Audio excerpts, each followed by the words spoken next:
Ini yang beragama Islam, setiap hari sholat kan? Oke. Jujur ya, jujur. Tapi harus jujur ya jawabnya.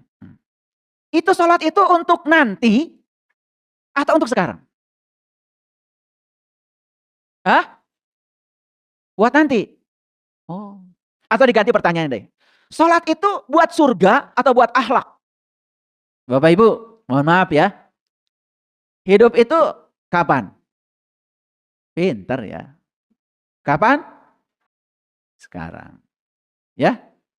Tapi banyakkah di antara kita yang lebih percaya pada janji-janji masa depan, lalu melupakan saat ini? Ada nggak? Kayaknya semuanya deh.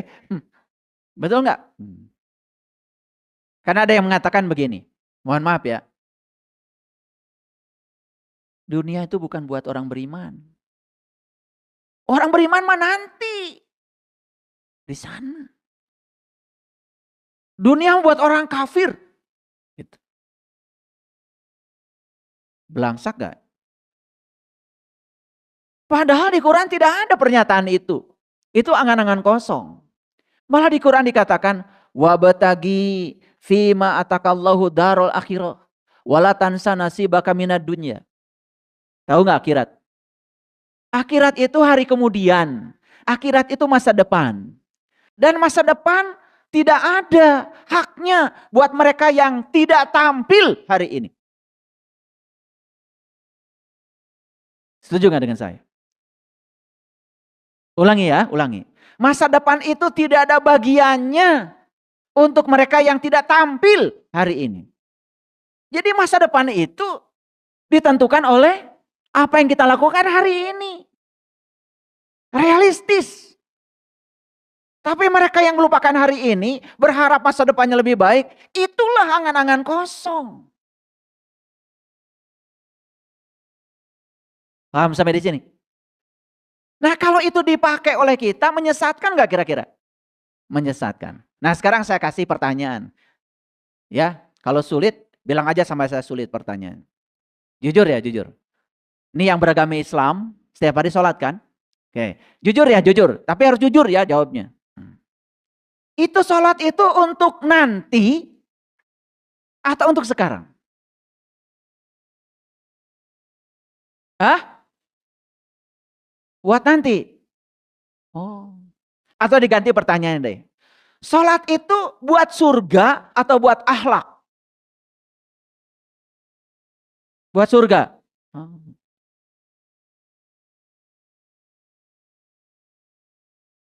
Padahal Nabi Muhammad udah jelas.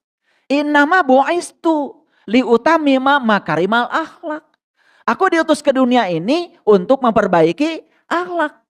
Supaya akhlak kalian itu karim. Mulia. Kayak saya namanya Saiful Karim.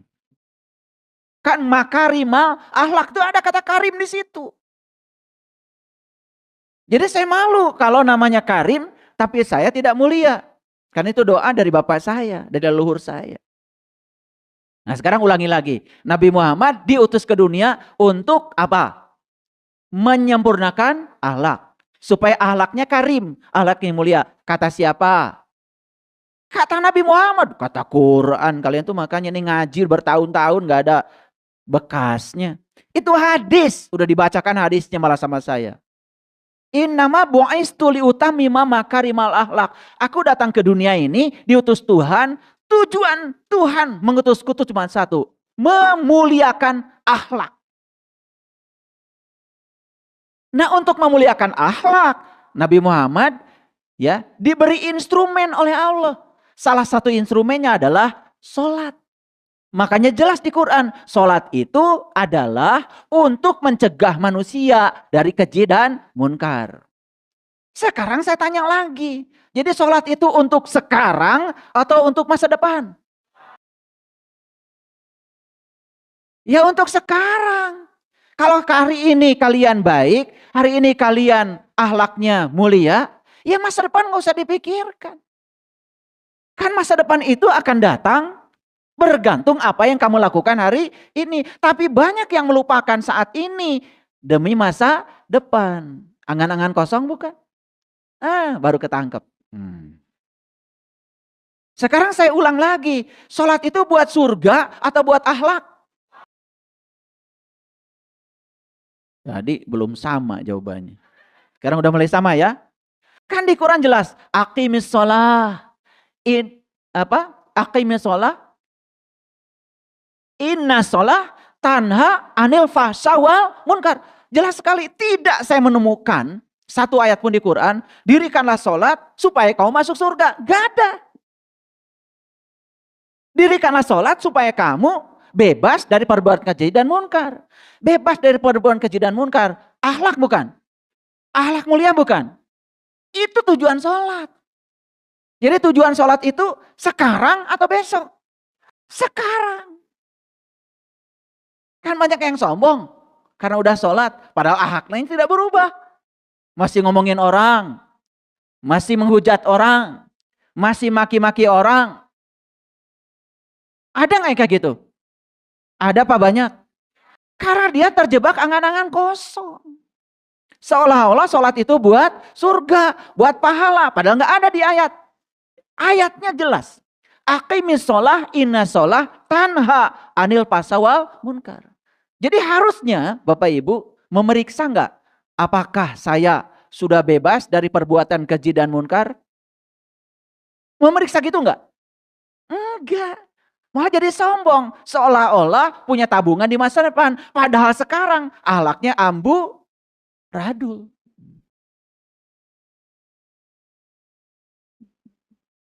Kira-kira ngerti sampai situ? Oke, itu baru contoh sederhana. Ya, makanya angan-angan kosong menyesatkan nggak? Menyesatkan. Nah yang keempat, angan-angan kosong berbahaya nggak? Berbahaya. Menimbulkan kelalaian, menimbulkan penderitaan, menimbulkan penyesalan di kemudian hari. Coba orang yang punya pandangan, bagian kita bukan di sini, bagian kita mah nanti. Padahal nanti itu kan belum tiba.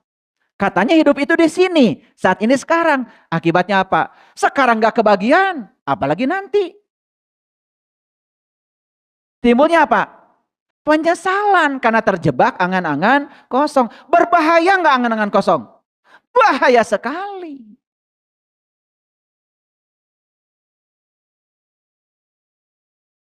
Makanya muncullah orang-orang yang sombong. Padahal dia itu sedang berada dalam angan-angan kosong. Paham sampai sini? Oke. Ini baru pengertiannya.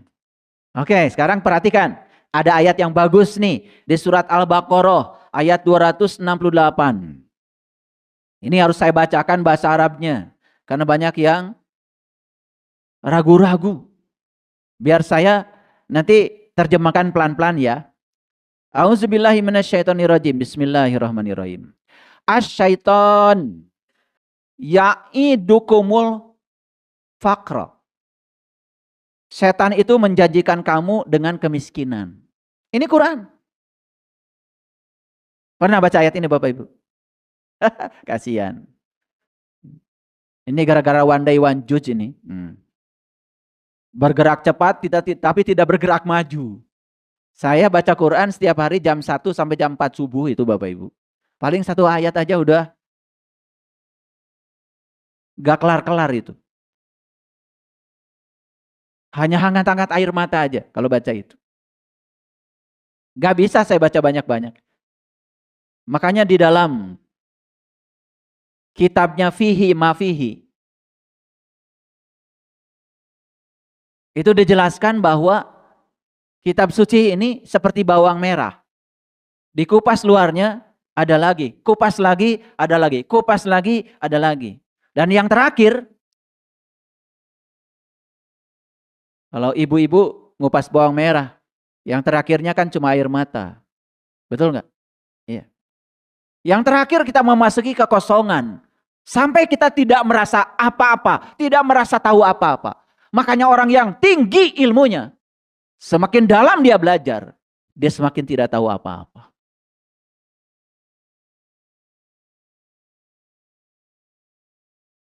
Bukan semakin merasa tahu apa-apa. Seperti mengupas bawang merah. Makin dikupas, makin dikupas, makin dikupas, sampai akhirnya kita akan menemukan kekosongan. Di kekosongan itu, Disitulah kita akan sadar betapa kita tidak tahu apa-apa. Disitulah kita akan mengalami namanya kesucian jiwa. Karena kotoran jiwa itu berasal dari 4, Bapak Ibu. Perhatikan saya. Kotoran jiwa itu 1, dari perasaan bahwa kita merasa tahu apa-apa. Jadi sombong. Yang kedua, kotoran jiwa itu dari perasaan bahwa kita memiliki apa-apa. Coba lihat, orang yang merasa memiliki apa-apa. Jadi sombong, jadi takut kehilangan, jadi melekat, jadi pelit, jadi kikir. Padahal dulu ketika dia tidak punya apa-apa, lebih bahagia daripada saat dia punya apa-apa. Yang ketiga, kotoran jiwa itu berasal dari merasa bisa apa-apa. Dan yang terakhir, kotoran jiwa itu berasal dari merasa dirinya sebagai siapa. Merasa dirinya paling ulama, merasa dirinya paling alim, merasa dirinya paling tahu segala, merasa dirinya paling soleh, lalu merendahkan orang lain. Itu sudah kotoran jiwa, Bapak Ibu.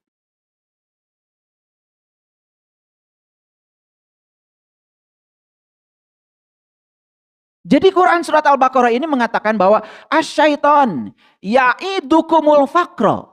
Fakir. Setan itu menjanjikan kamu dengan kemiskinan. Mau kerja, ya, bilang dari dalam, capek. Padahal pengen uang banyak. Pernah nggak begitu Bapak Ibu? Mau bisnis, takut rugi. Padahal pengen untung banyak. Siapa yang sedang berbisik itu? Benar nggak kalau setan itu menjanjikan kemiskinan? Benar nggak Bapak Ibu? Jadi kalau hari ini kita miskin, berarti yang kita ikuti Allah apa setan? Nah, itu jawabannya. Harus dijelaskan begini baru sadar. Saya itu saking sayangnya pada umat nih, ingin berbagi Bapak Ibu. Saya bikin pelatihan hidup menakjubkan, saya bikin pelatihan dirindukan uang.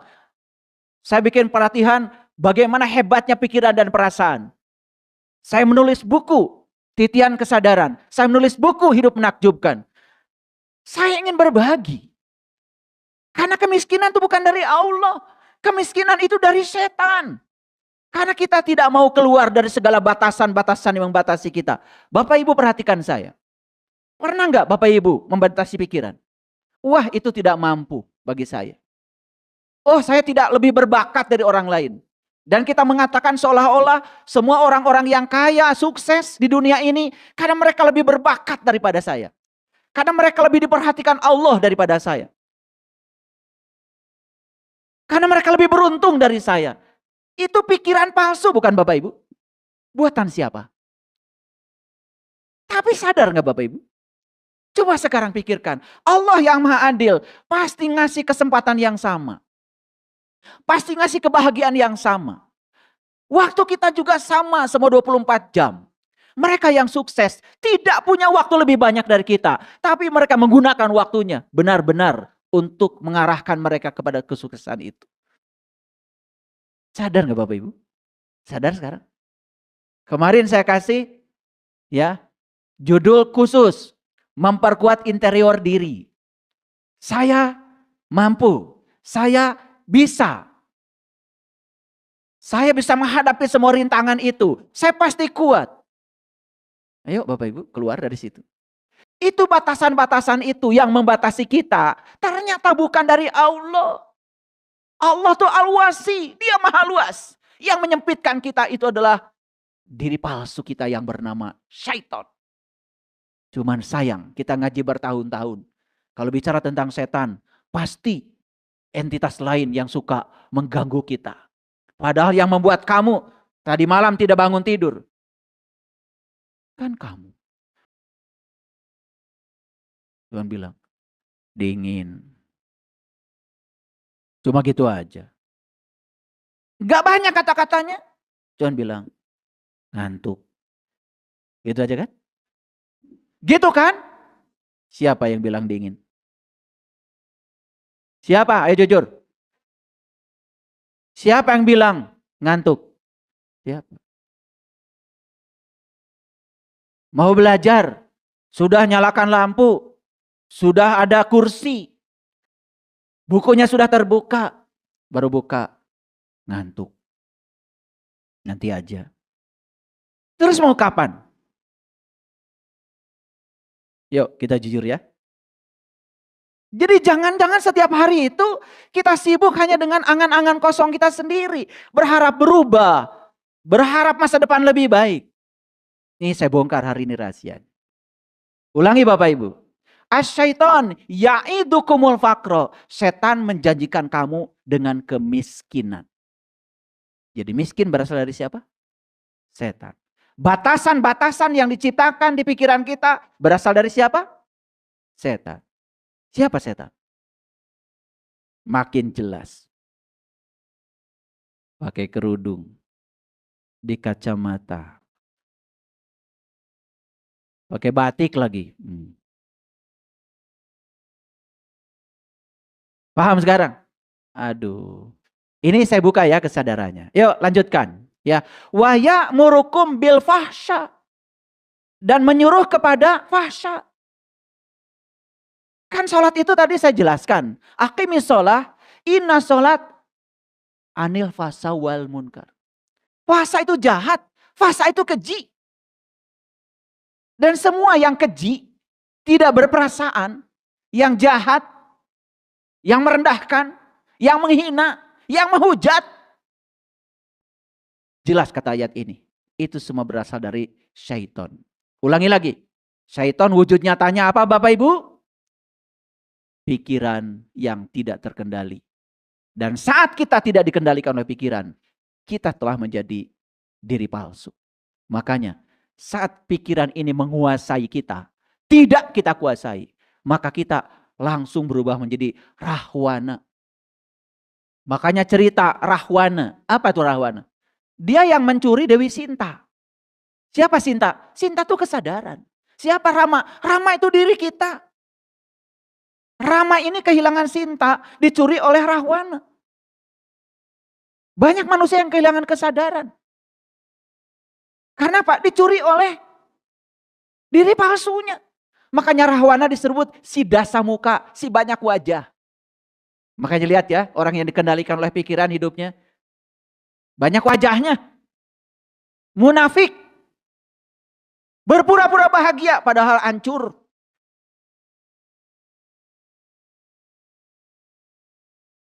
Hanya ingin validasi dari orang lain. Dia menipu dirinya sendiri. Berpura-pura jadi orang beriman. Padahal dia tidak tahu apa-apa tentang yang dia imani. Dia hanya mengimani angan-angan kosongnya sendiri. Yang diciptakan oleh pikiran palsu. Tidak realistis. Kan iman itu harus realistis Bapak Ibu. Iman itu meyakini yang belum terlihat sampai kita bisa melihat yang kita yakini.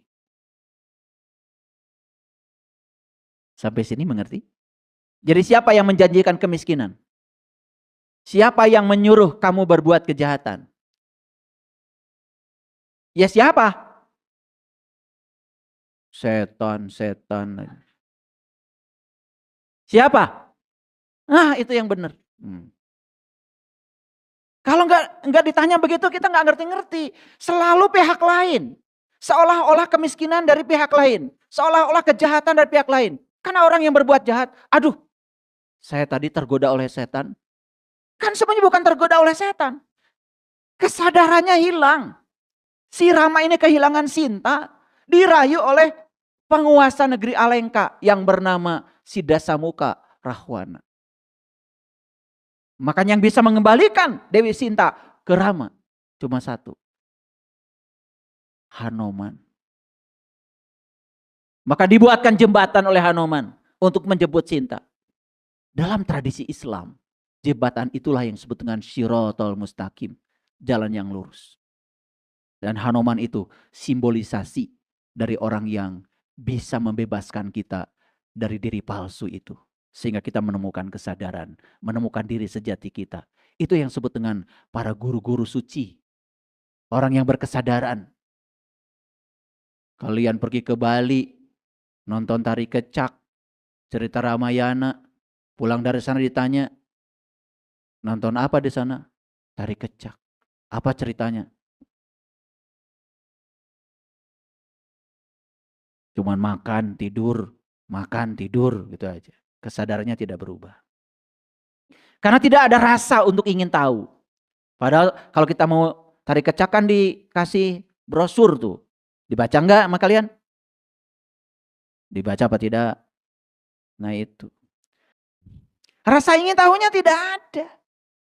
Ini cerita apa sih sebetulnya? Enggak tahu. Tapi sekarang jelas ya? Makin jelas? Oke.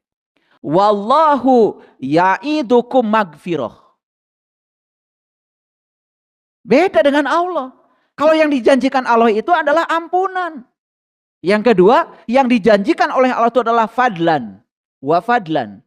Fadlan itu adalah karunia. Fadlan itu adalah keutamaan.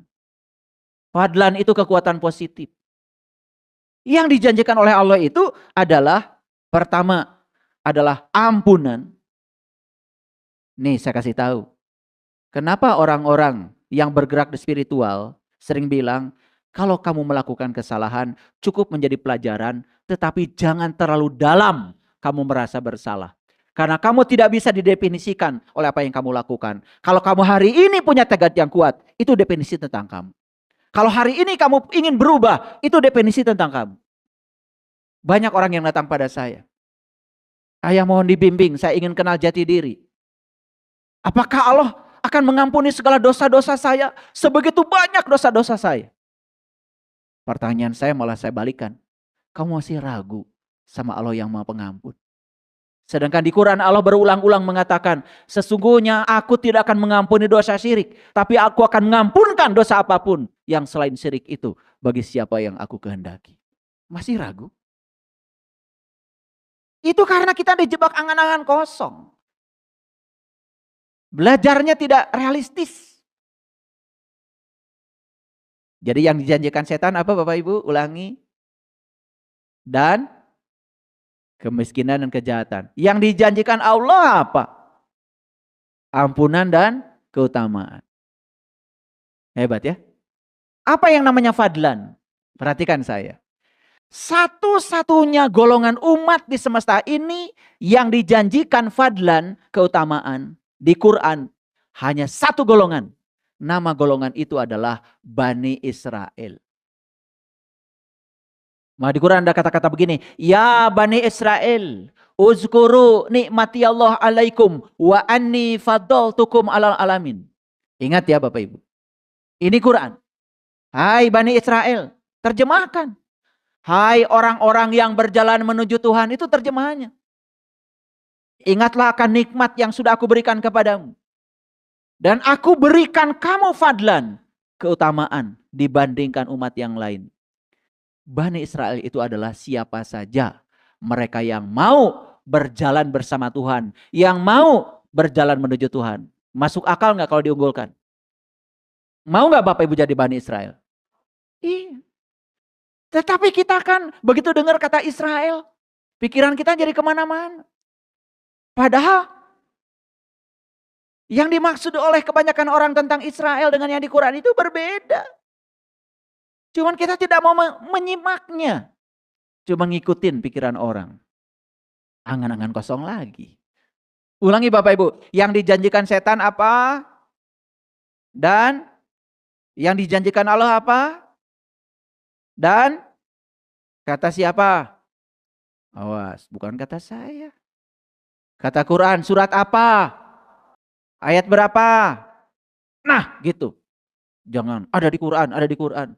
Disuruh menyebutkan, gak ngerti. Itu hatam namanya. Kalau bisa menunjukkan ayatnya, apalagi bisa membacakan suratnya, apalagi bisa menjelaskan artinya. Tuh. Dan yang lebih hebat lagi, terapkan Bapak Ibu di sini. Sekarang kita punya keinginan. Oh ternyata kemiskinan itu berasal dari setan. Kejahatan berasal dari. Berarti yang sebaliknya berasal dari Allah. Jadi kalau kita benar-benar mengimani Allah, Al-Ghani yang Maha Kaya, kan harusnya tidak miskin. Al-Wasi yang Maha Luas, harusnya kan tidak sempit. Betul apa tidak? Sekarang ada koreksi gak sama Bapak Ibu? Jangan-jangan Allah yang saya imani hanya angan-angan kosong, ciptaan dari pikiran saya sendiri. bukan Allah yang maha benar. Yuk silahkan koreksi.